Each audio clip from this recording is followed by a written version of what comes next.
Hi, it's Sandra at Red Rover. We're going to talk about puppies and crates today.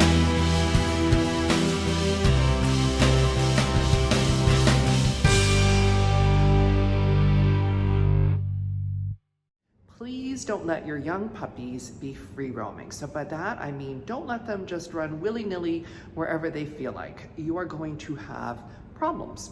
Problems that could result in vet bills, could result in surgeries, could most likely will result in damaged furniture, furnishings, clothing, cords, electrical cords, shocked puppies by biting through electrical cords.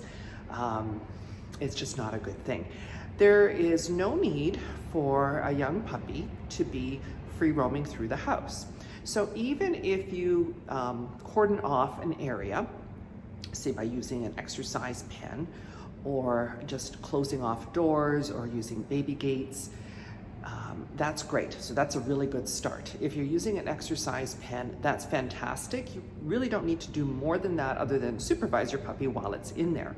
Now, if you're still having your puppy roaming around free in a room that you've blocked off with either closed doors or baby gates, it's not quite enough. So you're gonna need to put your puppy on a harness and a leash if it's a young puppy, and have the leash in your hand so that the puppy is not getting under things, into things, chewing things, biting you. They really like to bite things. Everything is with their mouth. So we wanna block these behaviors, and it also really helps with potty training. And speaking of potty training, another great tool for that is the crate. Please, please, please, please use a crate. Your dog, your puppy, you, everyone in the household will be so much happier. When I say your dog, I mean the future dog that your puppy is going to become. If you crate train your puppy right from the start, you're gonna have a few rough days and nights. That's a given. Some dogs are easier than others. Our little Daisy, oh my goodness, she was not an easy one. And yet she's wonderful with the crate now. She loves her crate. She goes in there, I can call her from the outside and tell her to go to her crate, and she runs right in. And she actually wants to be there. We wouldn't have gotten there if we had given up when she was creating some objective behaviors, so crying, banging, that sort of thing. Please use a crate. It helps with potty training, it helps with biting, it allows the puppy to self-soothe and learn to be on its own, so prevents separation anxiety, which is huge. And dogs that have separation anxiety, it's really not nice. So you can prevent that. It prevents accidents in the home.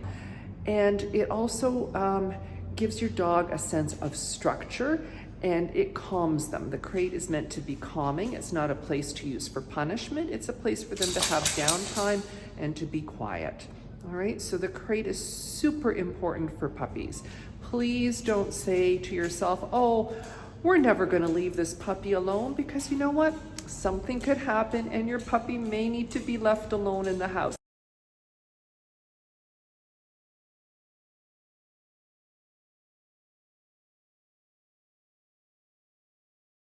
If you want to have an easier time to potty train your dog, the crate is your best friend. The crate should also be your puppy and then your future dog's best friend as well, because a crate is a place where the puppy and your dog will feel safe and secure, and we never want to use it as punishment. Now, I want to clarify this. People get confused. They think if you're putting a dog or puppy in a crate, it's automatically punishment. It's only going to be perceived by your pet as punishment if you are saying, oh my God, you bad dog, you get in here, you grab it by the scruff and you toss it in there and you slam the door and you say, you stay in there, you bad dog. We're not doing that, okay? We are absolutely not behaving this way. So even if you are frustrated with the puppy bites, the zoomies, anything else that your dog or right now your puppy is doing that needs to stop, you can use the crate. And how we're gonna do that is we're just gonna practice putting the puppy in the crate and having them come out of the crate. We're gonna toss a piece of food in there, have them go in, shut the door, tell them to come out. So when we do this over and over and over again, we're gonna get them used to being in the crate and it's not perceived as any sort of punishment. It's a place where they can go to retreat, have a nap, recharge. They're in the crate, they can't be biting you. Now, the size of the crate is extremely important. For the little puppies, we want a little crate. So you might be buying 2 or 3 crates depending on the size of your dog. You can also buy dividers for the wire crates, and then you can expand as your puppy grows. You do not want to get a humongous crate for an itty bitty puppy. All right, we want to have the appropriate size so the puppy can comfortably go in, stand up, turn around, and lie down. Otherwise, they might start using a portion of it as the bathroom. Also, we want to make sure that with the little puppies, when they're really little, so you've got like a little 9-week-old, 8-week-old puppy, you can just put them in the crate. You can toss a little piece of food or kibble or something in there, and then just put the puppy in. So at first you're going to be putting them in, and you are going to be picking them up and taking them out. Later on, as they get older, they're going to be able to do it on their own, which you'll see in the video. But with the little wee ones, you're physically, calmly, quietly going to place them in there and just tell them they're a good dog when they go in.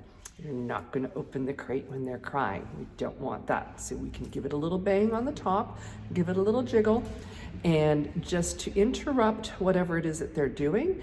And the moment it's quiet, you can let them out.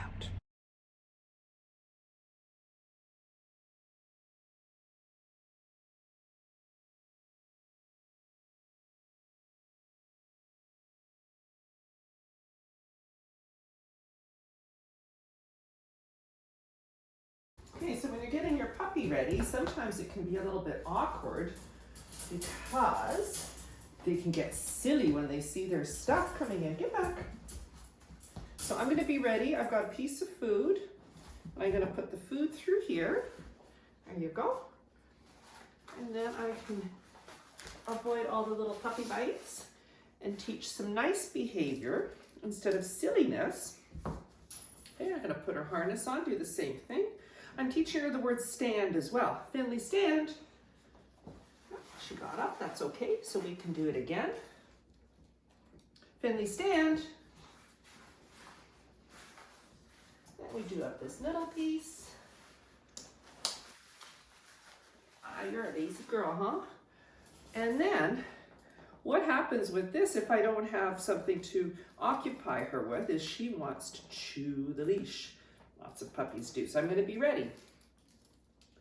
I'm going to have it open and ready to go. Finley, stand. Give her the food and attach that while she's eating. You just got to make sure it's locked into place. And then she collapses before we go outside. Okay, let's go. I teach her the release word. Okay. There you go. What a good puppy girl. I don't want her to charge out. No.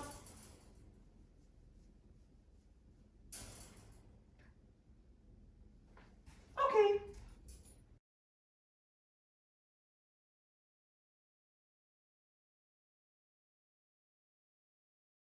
When you're in the room to put the dog in the crate, if the room has a door, shut the door, open up the crate, have treats ready.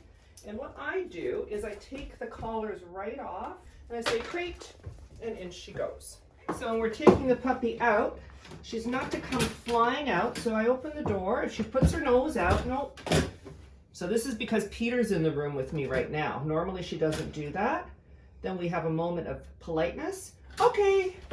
And release her. So she's run over to see Peter. So the door is closed to the room. Finley, Finley. I get food to bring her to me.